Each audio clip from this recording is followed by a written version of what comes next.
hour, of course. I didn't even plan it to be an hour. It's going to be about 45 minutes, and it's going to be very interactive. I think because of the technical glitches that we had, we're not able to have as many people on the call because I'm sure a whole lot of people had tried to join at the beginning, but they could not.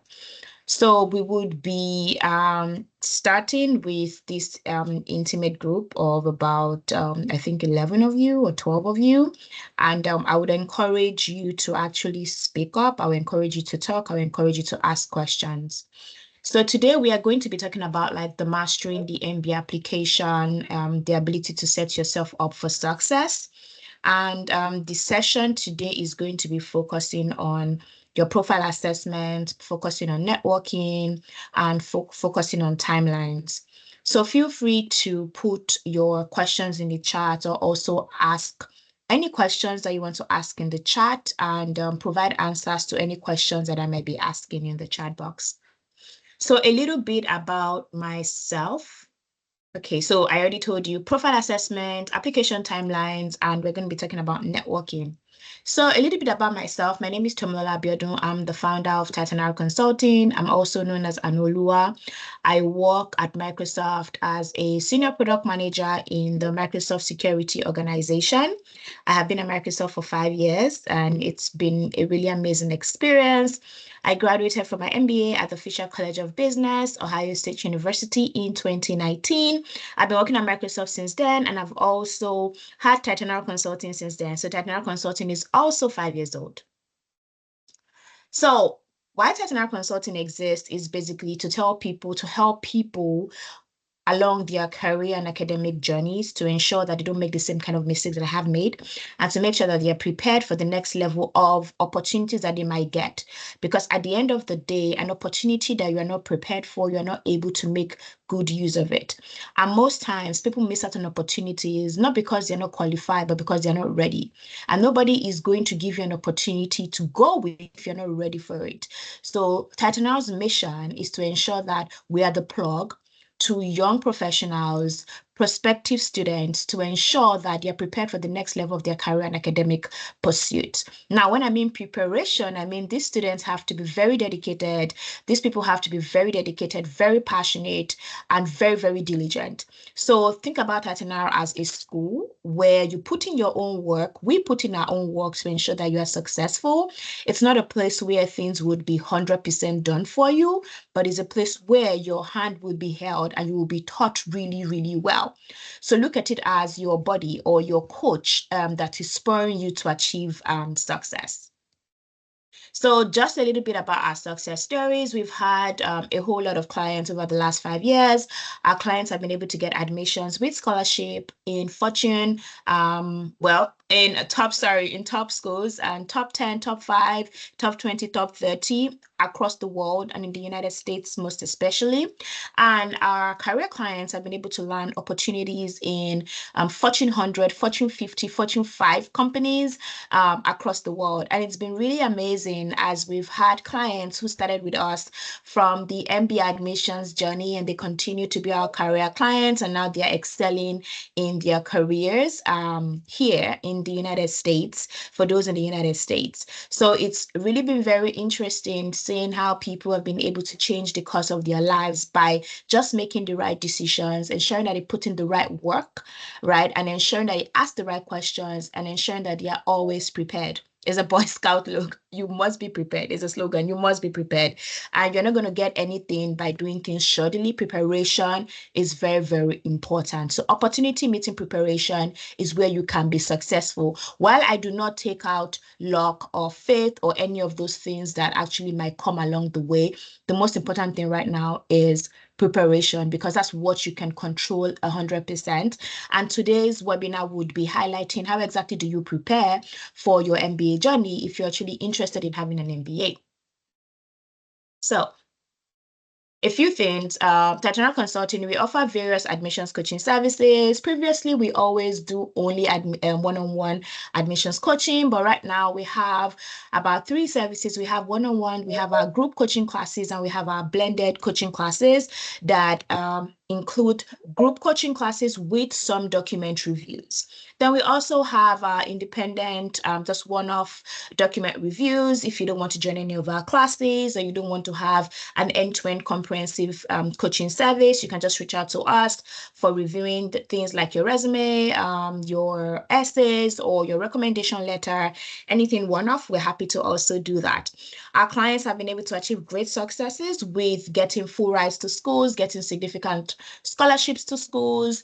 We also are an Empower and a Prodigy loan partner. So we also offer guidance with student loans also. So see Titanial Consulting as your end-to-end buddy for your career acceleration journey from business school, even beyond business school. So if you're interested, you can send us a message today. I'll put my email in the chat. You can send me an email and we can get started. So the first thing that we're going to talk about is profile assessment. Now, I know that for you to actually be on this call, you must have heard about the MBA. Probably you have read about it, you have heard success stories of people that have attended an MBA program in the United States or anywhere in the world, and you're wondering, maybe the MBA is right for me, or you are so sure and you're so convinced that the MBA is actually right for you. So I would ask this question, and I don't know if anybody is willing to share that in the chat, but why do you want to have an MBA? Is anybody able to put an answer in the chat box to just let me know why they want to have an MBA?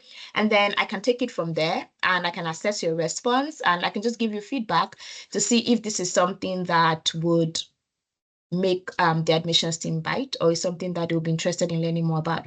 So does anybody want to tell me why they're interested in an MBA in the chat box?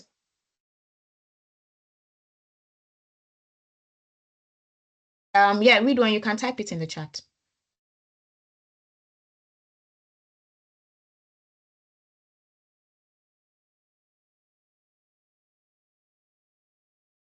Yes, Ridwan, I see your hand is raised, so you can just type it in the chat. Yes, thank you. Okay, Christian wants to increase their knowledge and network base and get a better job. Okay, okay. So if I'm going to go to Christian's answer, how are you so convinced that the MBA is the only way to increase your knowledge and network base? Why do you think the MBA is the only way to do that? Because there's nothing you cannot learn on YouTube. So why not YouTube? If it's for increasing your knowledge, why not YouTube? And what's wrong with your network base right now? So Christian, that's back to you.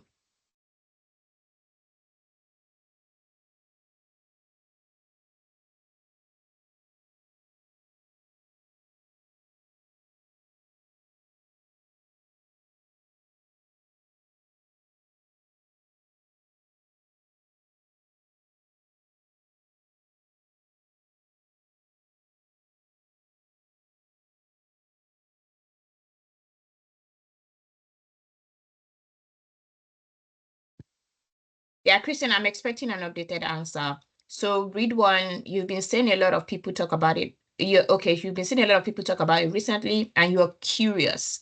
I heard you make more money after MBA, and I'm at the point where I live and work in audit in Dublin, so I'm curious if I want the MBA. Okay, I like the fact that you're very, very plain. Yes, you heard you make a lot of money after the MBA. Yes, especially for the MBAs in the United States.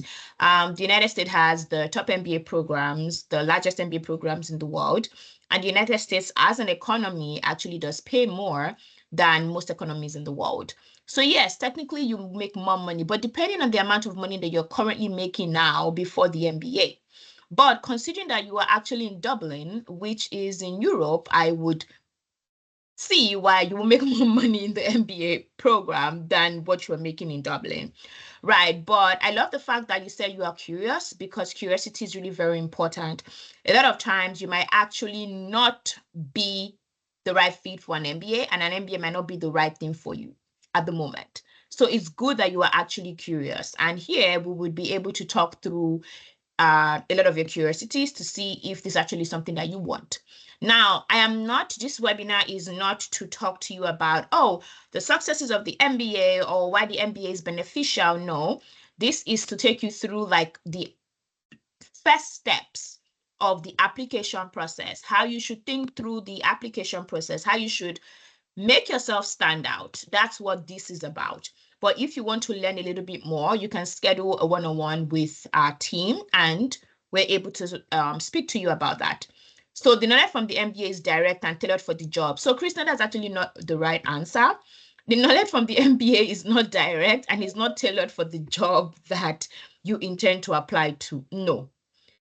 The knowledge from the MBA is actually very broad, it's very diverse, and it includes a whole lot of things, right? The MBA has a whole spread of knowledge across different walks of life. From an MBA program, you will learn a lot about operations, about technology, about business, about finance, about marketing, about accounting, about healthcare, about analytics, about a whole lot of things. So, and when it comes to knowledge, don't think that knowledge and what you do at work are directly related. Yes, you need your knowledge to actually be successful at work, but just like the way you went to undergrad, that's your university, and you're doing, I wouldn't say something totally different. No, I mean, you're leveraging some of the skills, but it's not exact. So no, what you just said about the knowledge being directly tailored for the jobs you intend to apply is not correct, right? Can we have 5 biographies? It's not possible. Therapist, can you mute yourself? Good. And when it comes to the jobs that you actually also get in the MBA program, the MBA program opens you up to several opportunities, different opportunities. I used to work in audit, and my first role in Microsoft was in marketing for a technical product. And then I moved to technical product management, which has nothing to do with anything that I've ever done before. And this is just because the MBA is like a powerhouse, an engine house that develops you 100% across different areas, develops you from a confidence perspective, from a leadership perspective, develops you so much that wherever you go, you are able to thrive in those areas. So it's not a direct 100% match. And that's why I always take time to let people know that you need to have your expectations correctly. You need to be someone who is ready to be refined in different ways, in different directions. And the person is not expected, like you don't have this expectation of this is exactly how it is going to be. Because the MBA can go in different directions for you. Your mindset, you have to be somebody with an open mindset, with a growth mindset, knowing that, oh, if this is what I want to do and it doesn't exactly work out like this, there are other opportunities for me to do different things. So it's not going to be an apples to apples game. If that's what you're looking for, no. It's going to be a platform that will provide you several opportunities, several learning opportunities, and you will be able to imagine the unimaginable. Right? Things that you think you could never do before, you could do it. And I expected you all to tell me stuff about the diversity of minds and opinions present in the MBA program, which you never mentioned. I know, was it Christian or Ridwan that mentioned about like knowing and developing their network? And that's why I said, what's wrong with your present network? There's nothing wrong with your present network, but for most people, your network is filled with people that are exactly like you. Especially if you studied something in undergrad, you're working in a particular company, in a particular team, everybody around you is almost the same. They're almost the same type of people, right? But now the MBA program is going to open you up to different types of people that think about things in a different way. So even if you're an auditor, even if you're a banker, even if you're a nurse, you're talking to somebody that thinks about business from a different perspective that you've never thought about before. And the person is not wrong. The person just thinks about it differently. And you having different opinions based off of people's cultures, people's experiences, people's backgrounds helps you develop as a person. Because how can you really be a true leader if you don't have and you don't embrace other opinions of other people? So those are the things that the MBA program actually brings for you. Now, the MBA program is very, very intense. It's very, very immersive, and it is not a joke. It's not a joke. right? People fail out of the MBA program. And I'm not saying this to scare you, but they do. It's not a joke at all. So you have to be very, very committed, knowing that I'm going to put in a whole lot of work. But it's also an extremely rewarding experience because your life just changes. You are pushed to, I would not even say to your limit, beyond your limit, because you've assumed that a particular point is your limit, but you're pushed beyond that to know that, oh my goodness, there's so many things that I can do that actually are beyond what I even thought is possible. So that's what the MBA does for you, right? So you need to know that, and you need to be very, very open.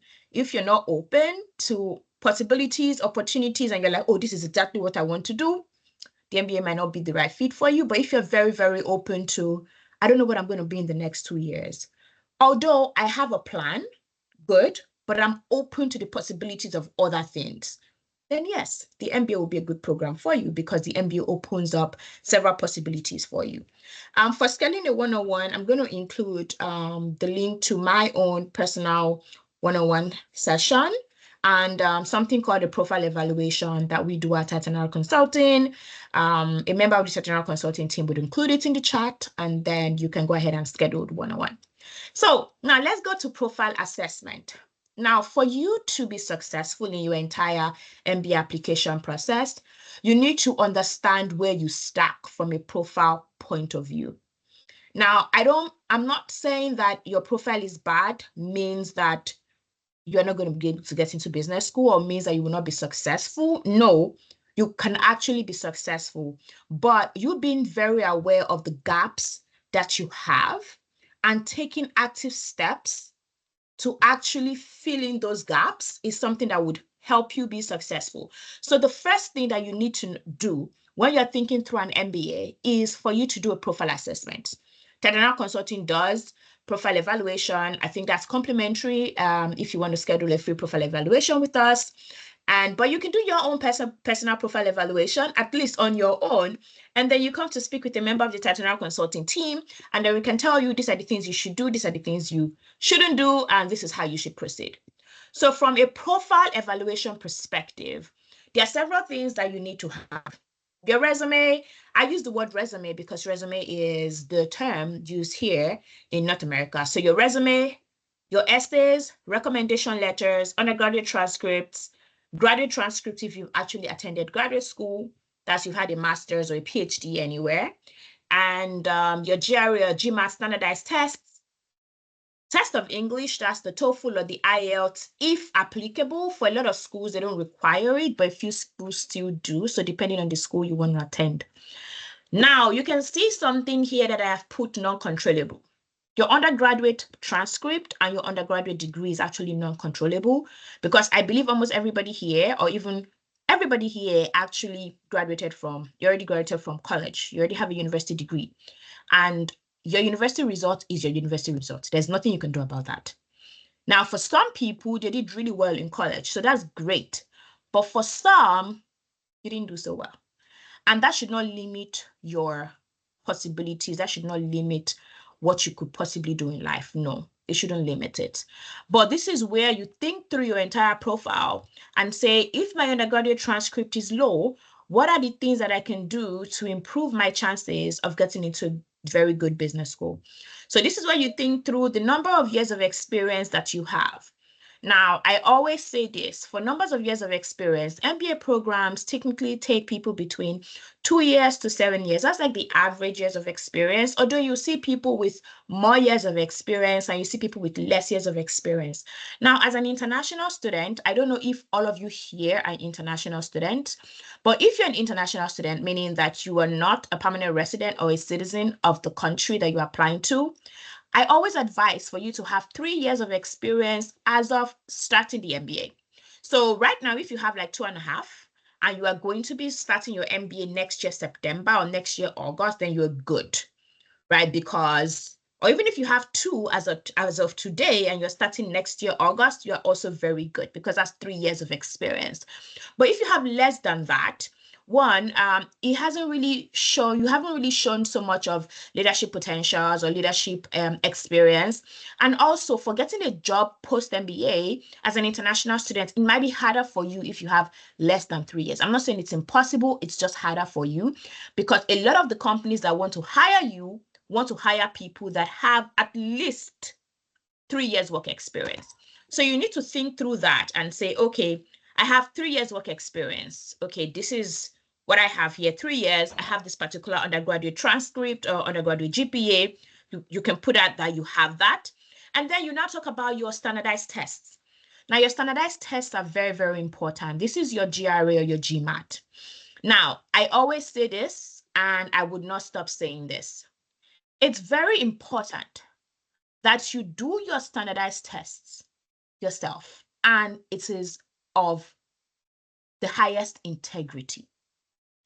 I understand. I am not trying to cast aspersion on any particular group of people or people from a certain country or region, but the reality is schools know now that there's a huge amount of test fraud from Nigeria. They know. Even if they give you admission, they're going to rescind it. They're going to expel you. Don't do it. Like, even if anybody is talking to you about it, don't do it. And I myself, I can tell now that your test score is fake. So if you come to me with a fake test score, I am not going to take you up as a client, right? So irrespective of how hard you think your life is right now, oh my goodness, it's so difficult. I have a full-time job. I had a full-time job. Everybody that has come for MBA programs 7 years, 10 years ago, they had full-time jobs. So that is not an excuse. The MBA program is a process that involves a lot of refining of yourself, your skills. And it is not just about your academic capabilities. It's also about your own integrity. And you don't want to come to a country like the United States on a false note, because everything that you build on top of that will be taken away from you. And this is not to scare you, but if you've had conversations with anybody telling you, oh, they could do a test, they can write your test, don't do it. It's only going to end in absolute calamity. And I am not scaring you, I'm assuring you that is how it would end. So don't do it. If you've done it before, cancel it. Don't do it.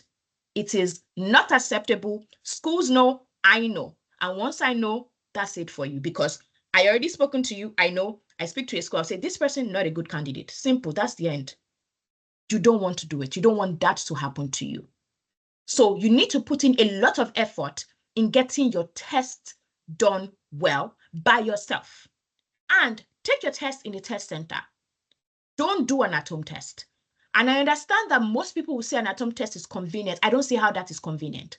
Go to a test center, get your test done in a test center. It reduces the risk that comes with them taking you along with fraudsters. And it reduces the risk that your test will be cancelled.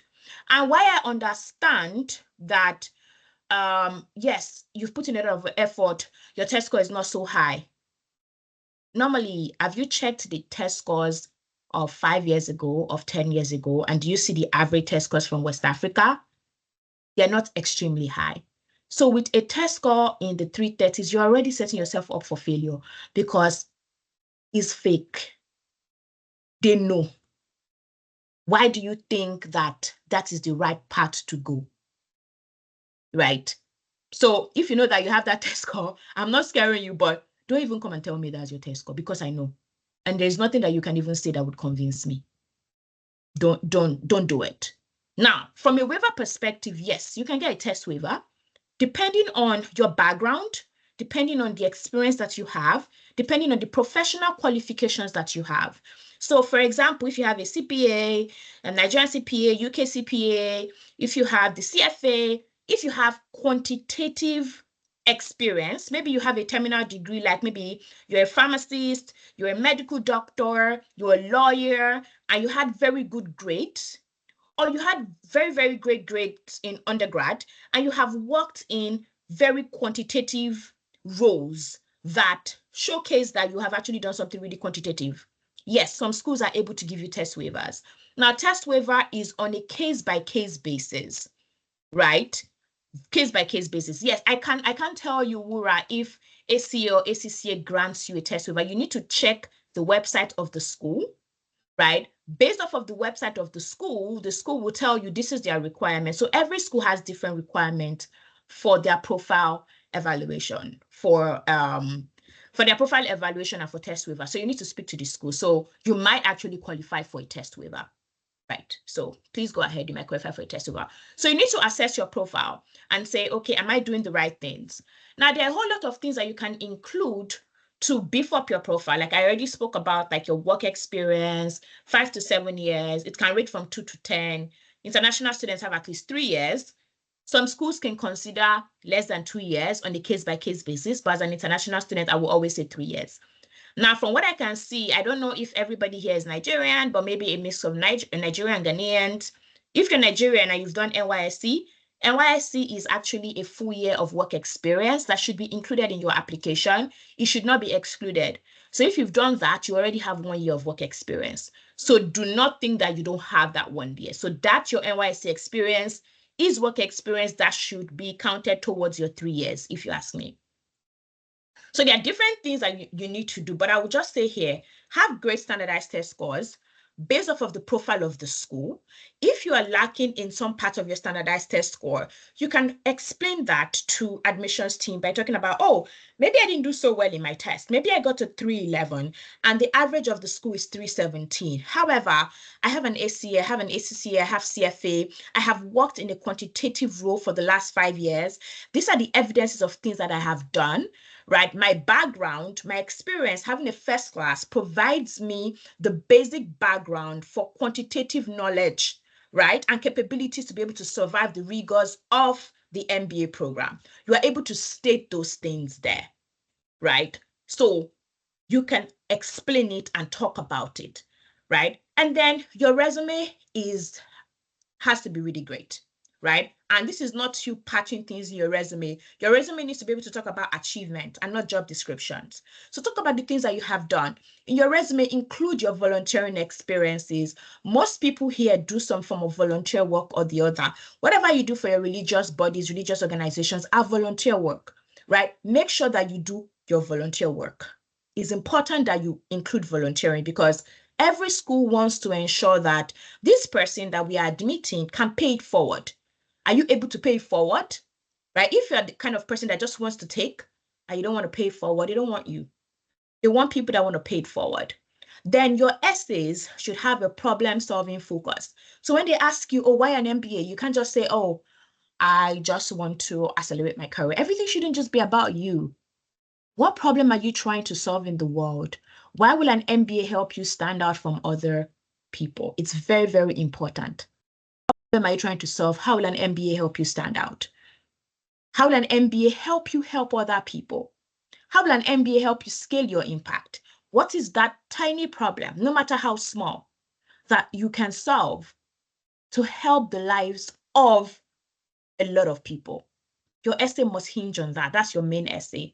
You need to have great recommendation letters. And then something that I haven't included here is you need to network aggressively and actively. Now, people just think they will just apply to schools, but think about it. People hire people they like. People admit people that they like. And schools want to admit people that are showing passion, that are showing excitement, that are showing that they have the drive for the school. So attending webinars, having one-on-one with students, with admissions committee, it's non-negotiable. You should attend all of these webinars. And when you're attending webinars, like for most of you here, nobody's turned on their camera.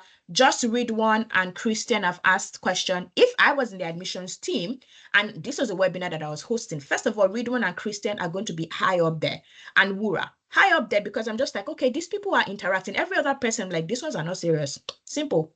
Because you are not interacting, you are not asking questions, you're just there. MBA programs don't want students that will just be there, because you're not helping them. They want students that can give back in the future.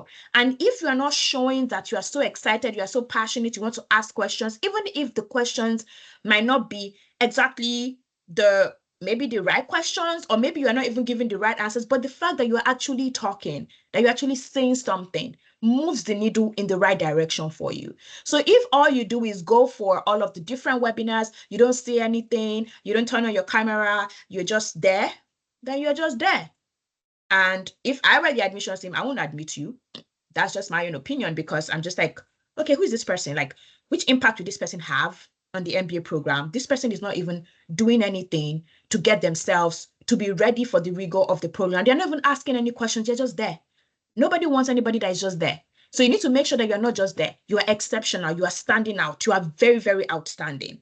That's the only way that people are able to favor you, and people feel like, I think this person will make a great candidate, not just now, but this person will be an alum that we want to recognize and we want to be affiliated with in the future. Right? It's important. Then the last one is your admissions interview. You can have the best undergraduate degree, you can have the greatest test score, but if you don't interview well, nobody's going to admit you, because the MBA program is big on you also getting a job. So look at it this way. MBA programs don't admit you because they know that this person will do well in the future, in their career. But if I'm already interviewing you and I can already see that I don't think this person will do well in their career, I don't think this person can interview well, then you're already setting yourself up to be a liability to the school. And nobody wants to hire and admit a liability, right? So if you're not doing your admissions interviews well, if you're not using the staff framework, nobody wants to admit you, because I won't even admit you, because I feel like, oh, you're just going to be more liabilities for me. You're going to be part of the people that will not get jobs. You're going to reduce my ranking. No, I'd rather not. It's a business. So you need to make sure that you are at your A game in every step. It's important that you have that done for you, or you have that for you. So you need to ace your admissions interview. So from a profile perspective, you need to figure out all of these aspects. How can I optimize myself for success? And like I always say, there are no guarantees in life. So there's no guarantee for anything. But life works in a probabilistic way. It's just probability. The higher you do something, it moves the needle in the right direction. You need to make sure all of these things that I'm doing, does it move the needle for me in the right direction? Does it increase my probability? Does it increase my chances? So those are the things you should consider. So just 2 minutes, I'll be going through how application timelines affect you. Now, different schools have different application timelines. First, we have early rounds. A lot of schools already have the application open right now. Some schools have, like, I think there's a school that has September 4th as a deadline. A lot of schools have their first round deadline in October. Most schools have second round deadline in January. Then we have third round, fourth round. Some schools have fifth round. Some schools have rolling admission deadlines. The admission deadlines are so important because you might have the best profile, but if you apply in a wrong timeline for you, you won't get in. So this is how it works. Every school already has, like, okay, we want to take, this is an example, we want to take 100 students. Out of those 100 students, we want to take maybe 35% of them international students. So if we're taking 35% international out of 100, that's 35 students. Now, within those 35 students, they also want diversity. So they want to take a particular percentage from Asia, a particular percentage from Africa, a particular percentage from South America, from Europe, and different places, depending on where they have gotten students in previous years and where students have done well in previous years. Now, within those, they also want to take people that have certain profiles, right? They don't want to fill their class with accountants. They want to make sure there's a blend of experience. Now, all of those things fall into the calculation. If you think about it, you ask yourself, how many people, what type of people actually want to come for MBAs majorly? There are people that have business background, so people that are very, very business inclined, right? So a lot of these people that are so business inclined want to apply for MBA. That means most people that want to apply for MBAs are business inclined. That means there are a whole lot of application from business people. Now, if a school wants to take people, only 35 international students, they're already going to break it down into different countries, different types of people, different backgrounds, and different rounds. If they already have taken a lot of people in round one, there are higher chances that those people are business people. And averagely, more men apply for MBA programs than women. That means they've already taken a lot of men. If you're a man with a business profile, applying in second round for certain schools, your chances are very low. Not zero, but low. However, if, right, you're a girl, you studied nursing, you're applying to certain schools, your chances, I'm not saying they're higher, but probably higher than that person with a business profile. Just because from a diversity perspective, the school already filled their class with people that are business people, that already have CPAs and all of those things. So when you are applying in different timelines, you need to make sure that you apply in the earliest timeline possible.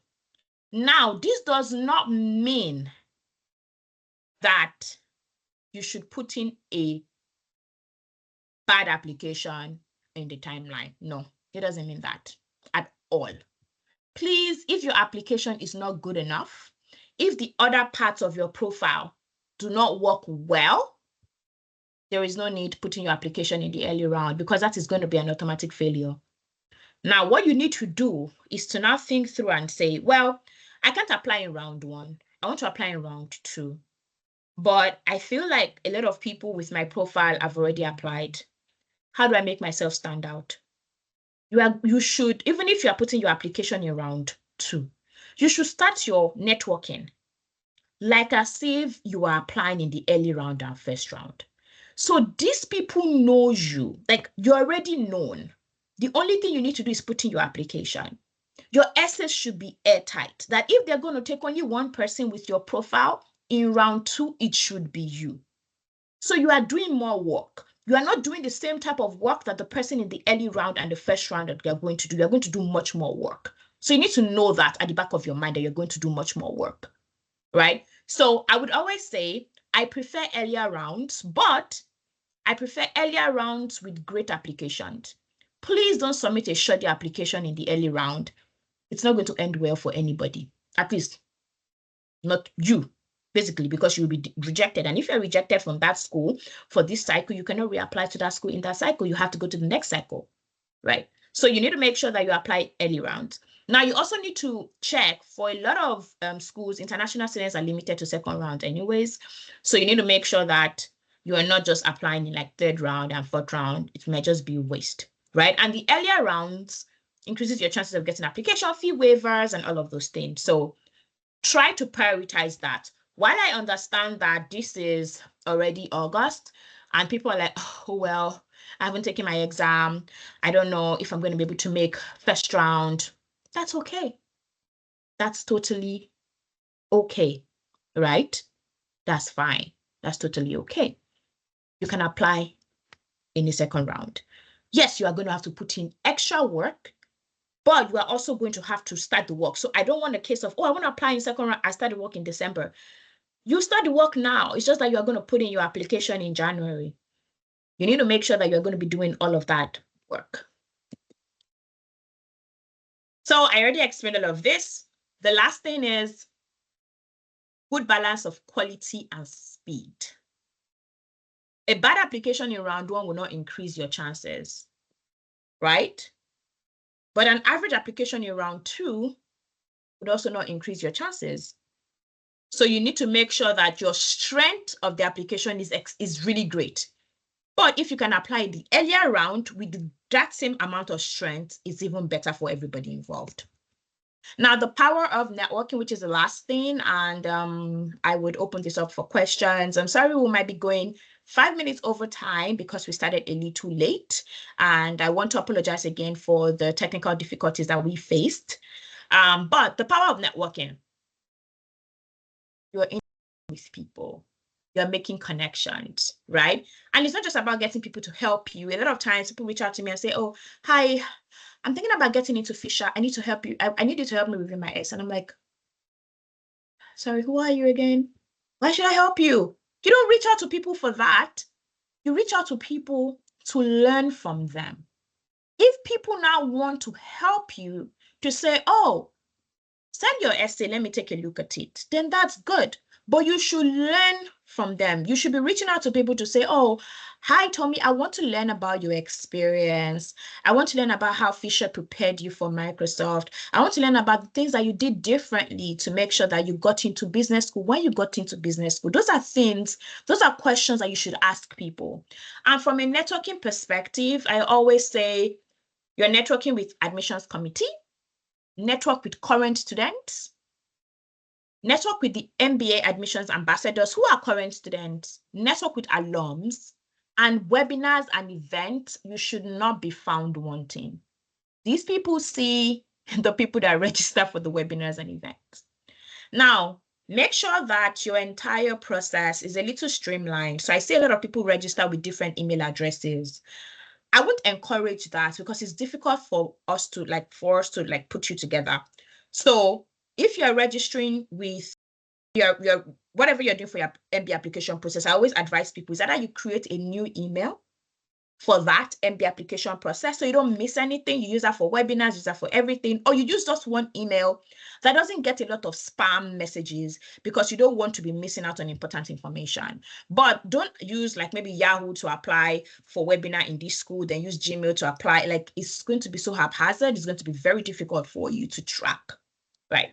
So before we proceed, or before we end this, I would like to talk to you about Titanal Consulting Services. I'm going to leave 5 minutes for us to have conversation. So please don't worry, you still have 5 minutes to ask your questions.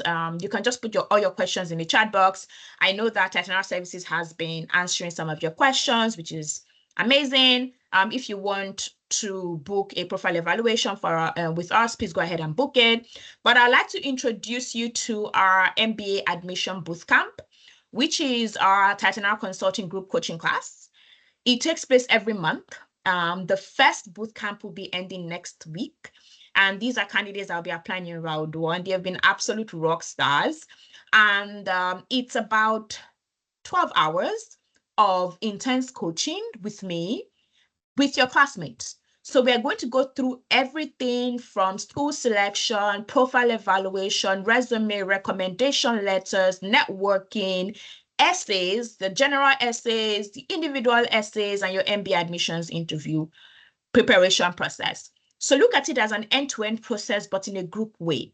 The only difference here is you don't get any document reviews. If you want document reviews, you have to pay extra for document reviews. But this is a group class where you get to ask a lot of questions, you get your own take-home assignments, and you get like a support WhatsApp group. You also are included in a Teams channel where you can ask questions. You have access to the videos for 9 months, and your entire application period till you get admission to school. So we are taking the next round of people in the Admit MBA Bootcamp for this period. So from the first week of September to the end of September, we're going to be having another series of participants in the bootcamp. So please register for the bootcamp if you're interested. We have scholarship opportunities available every month because the bootcamp is going to be happening every month from now till January. So there are scholarships every month. So if you're interested in applying for the scholarship for the bootcamp, let us know. You would just write a scholarship essay and then we evaluate you for the scholarship. And then your cost for the bootcamp can actually be reduced. So let me go into asking the questions, but I need 1 second, please, to let my other class know that I'm running late.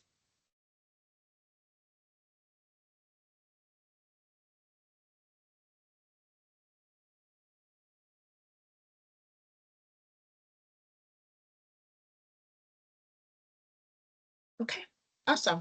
So let me go here. Okay, so Christian, I answered Christian's question. Jerry Weaver, yes, I already answered that. No, you can. So if I actually, no. If you wrote your GMAT well, I have people that have scored more than 710 in their GMAT and they wrote it themselves. So it will not be cancelled. No. So coming from West Africa doesn't mean your GRE or your GMAT will be cancelled. It just means a lot of people from West Africa have fake scores. and they would look into you more. But if you did your test yourself, you did it in a test center, I don't see any reason why you should have a problem. Exactly. So Pamela, track record of intelligence from your undergraduate. Exactly. It will raise an eyebrow. Exactly. So you had a third class, nothing to speak for. Exactly. Exactly what Pamela said. You have a third class, you say you got 340 in the GRE, like, are you playing? Like, who are you playing with? Not me and not the school. They're going to find out. And if they don't find out, you cannot survive the rigors of the MBA program. They would expel you. So it's easy, right? So please don't do it at home. I beg you. Test center, please. Okay. I haven't done the GMAT. Okay, so for the GMAT and the GRE, we actually do have, so Tatiana Services, I think we should get to have a session with the GMAT team. We can send you some more details on the GMAT focused exam for GMAT, and I think we would include it in the webinar recording for this session. I'll probably send it directly to you, Mary. So Tatiana Services, please, can you take Mary's name? So Ufoma, right? Well, yes. There are few people that I know that have gotten 100% without the GMAT or the GRE. They are not a lot. They had other things going for them in their entire profile. So that's going to be on a case-by-case basis based off of your profile. And I'm not able to tell you that right now because I don't know your profile. I would have to assess it. I will have to tell you, yes. But also, like I said, it's good that you said, is it possible? So everything is a possibility, not a guarantee, right? So even if a school did that last year, does not mean that they're going to do the exact same thing this year. So please note that. The possibilities of scholarships. So every MBA program provides an opportunity for funding. Every MBA program can give you 0% or 100%.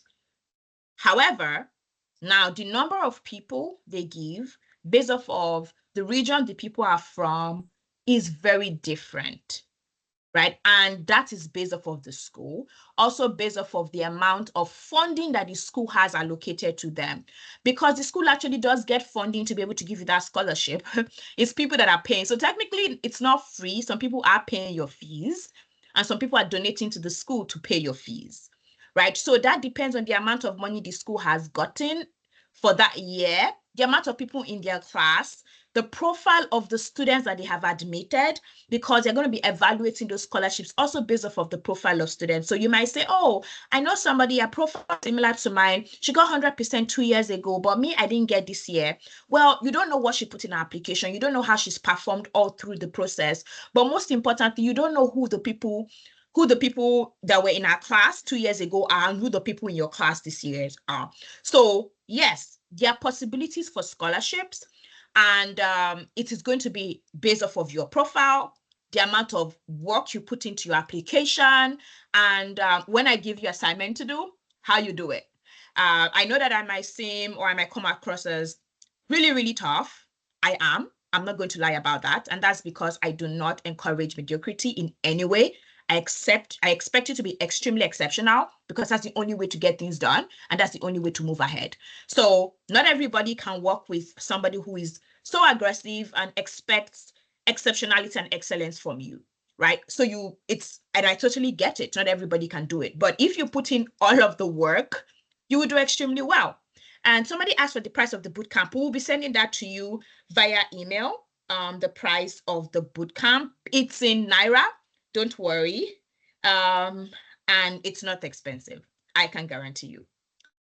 Applying and getting funding from schools. So when it comes to application for scholarships, most schools don't have a different scholarship application. Even when they do, it's part of the entire application. They just tell you, oh, write an additional essay. Scholarships are assessed based off of your profile. Assessed based off of your profile, nothing more. So you're interested in applying in supply chain. Okay, so that's a different conversation that we need to have. So please book a profile evaluation. Applying to supply chain is different from applying for an MBA program. If you're saying apply for an MBA program in supply chain, I always say be wary of those kind of statements because For schools, an MBA is an MBA. Now, you concentrating in something is a totally different thing, right? Now, you saying you want to transition to supply chain is also a totally different thing that can be discussed based off of your background. So now you work in the supply chain industry, but you work in human resources. Have you done anything operations at all? Those are things that we would consider. And when you get into the program, are you going to a school that has a huge supply chain focus? Because some schools do that. And then that might increase your chances, but that's not something that we can exactly just talk about like now on the call. How do you study for the GMAT or the GRE? You can go online. There are textbooks. I think, and Titanial Services, please, can we just get down some of like our best resources and we can share it with everybody that has attended the webinar so they know there are resources that they can use to study for the GMAT or the GRE. Yeah. Yes. Our interview services, what do you mean by interview services? Interview services, like admission interview services. Yes, we offer admission interview coaching services. You can do that one-off. You can do it using our one-on-one comprehensive coaching, or you can get it as part of the boot camp. Someone with a 303 GRE can get into a T15 school. Undergrad is 4.4. Pamela, I got a 307 and I got a full ride. I have people with 301 that got full rides from different schools. I have people with 304, 303 that I've gotten into Chicago Boot and Duke. Now, this happened 5 years ago before the entire GRE fraud started. So I don't want you to be scared because if they catch more people with GRE fraud, you would stand out exceptionally because the average test score from Africa is not even up to 303 for the real people. So yes, you can get in. I would advise though that you put in extra effort to do it again, because from the way you sound, I don't see why you can't get a 312 or a 311. But yes, you can get in with 303. I have clients with 301 who got in 2 years ago, 304 who got in 2 years ago. No, last year. No, actually, this person just started this year. 304 with a full ride. So yes, you can get in, of course. But there are so many things attached to it, right? Then Chemela, yes, MBAs have different focus areas depending on the school. Some schools don't give you focus areas, some schools give you focus areas, but the reality is when I came for my MBA program, I was like, I want to do operations. And I had one operations class. I'm like, I am not doing operations. I'm sorry, it's not happening. So you are not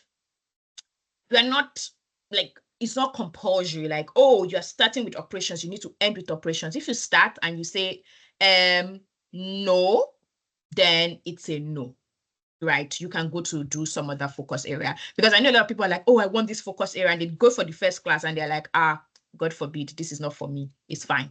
You don't have to. You can always move around your focus areas so far like it's in your first semester or something.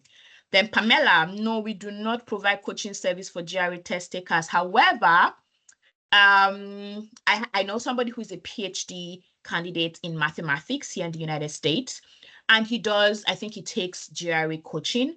I can contact him and let you know. So you can just email me, Pamela. If anybody, I can contact him and let you know if he wants to take on clients to teach virtually, right? Funding and loan. So funding is scholarships, right? It's just scholarships. So you can get scholarships by just applying to school based off of your profile and your application, right? Then for loans, we're a Prodigy and we're an Empower partner. So we can help you through like your loan application based off of the schools that you are going to, and we can provide the right idea. Oh, this school does not have any partnership with Prodigy and Empower, and maybe they are not going to be able to give you more opportunities for scholarships. So maybe you should apply to other schools that can increase your chances of scholarships and also have partnerships with Empower and Prodigy, just in case you don't get good scholarships, you can actually get into the school. So, okay, so yes, you will get the recording by tomorrow. Yeah, you have to just rewrite Pamela and schedule a one-on-one with me. Let's talk about it. Okay, so Faith, can we have so Titanial Services, please, can you send the link to the bootcamp and for the admissions coaching, the profile evaluation link, please. So services are sent the link for the profile evaluation. There's a link to the bootcamp. Please, can you send the link to the bootcamp on the chat, please?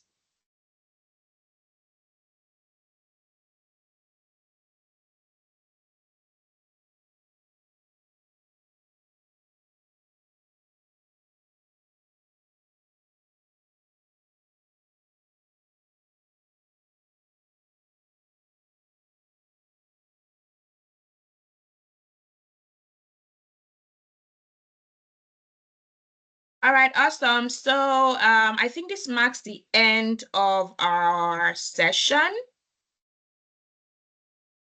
Let me know if you have any other questions. You can send it via email. So let me know if you have any other questions.